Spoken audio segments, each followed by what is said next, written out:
The Audi TT RS Roadster takes the hardtop TT RS's formula of brutal, eye-chasing quattro-equipped pace and lops the roof off to open you up to the elements.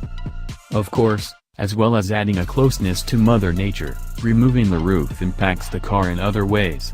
Chiefly, it brings a weight penalty for the necessary structural reinforcement, in this instance making the Roadster 90 kilograms heavier than the coupe.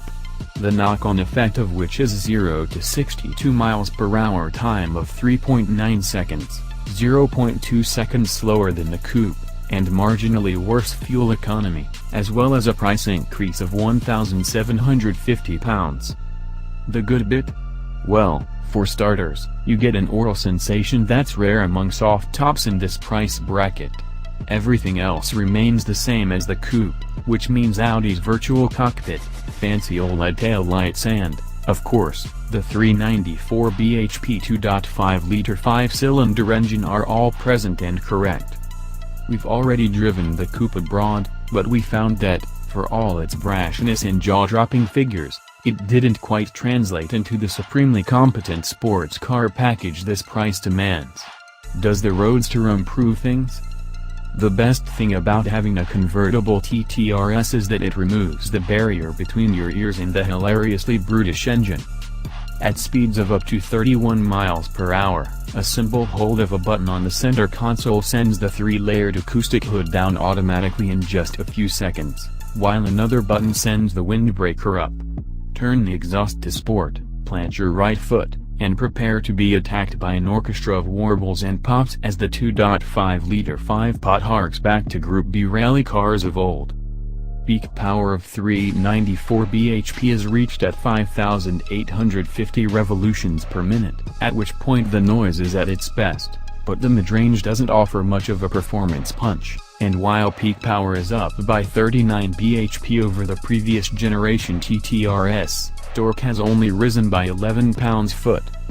It really is a properly quick car though, catapulting to 62 miles per hour from rest just 0.3 seconds slower than the 130,000-pound R8 Spider. And it will keep going to 155 miles per hour, or 174 miles per hour if you pay extra to increase its limiter.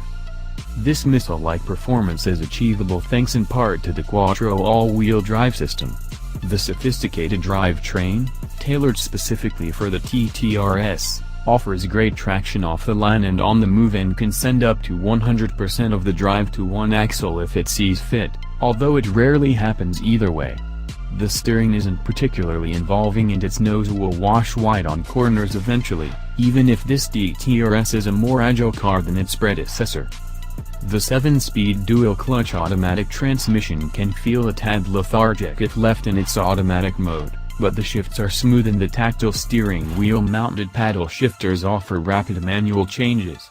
The ride is good on adaptive dampers and standard 19-in wheels, and there's enough travel in the suspension to avoid crashes and thuds over UK roads. The Roadster's reinforced structure doesn't detract from the coupe's dynamic experience, and with the hood up it keeps the cabin very well insulated, with only a bit of road draw or two at motorway speeds. However, while the boot is bigger than that of the previous generation Roadster, thanks to an increase in wheelbase, it's quite a stretch to call it practical. The load bay goes back quite far, but the need to accommodate the fabric roof means the opening isn't very big and it's not very deep. A couple of weekend bags will fit, but anything more substantial will be a struggle. Inside, Audi's virtual cockpit digital instrument cluster is standard and works as brilliantly as it does on Audi's other models, giving the manufacturer one up on its rivals. The driving position is also excellent, with plenty of adjustment in the seat and steering wheel. At £53,550, the TTRS Roadster is expensive, but for your money you get supercar pace, mind-bending grip, a theatrical soundtrack and the wind in your hair.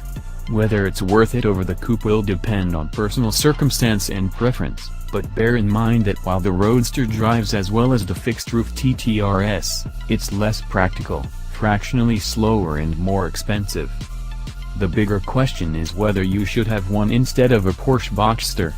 For all its outright pace and in-your-face noise, the TTRS's chassis lacks the poise and delicacy of its closest rival. The Roadster may have the Boxster for breakfast in terms of pace and grip, but the Porsche is an altogether more rewarding proposition. If the Boxster is the sophisticated medical student of the family, the TTRS Roadster is the yobbish college dropout.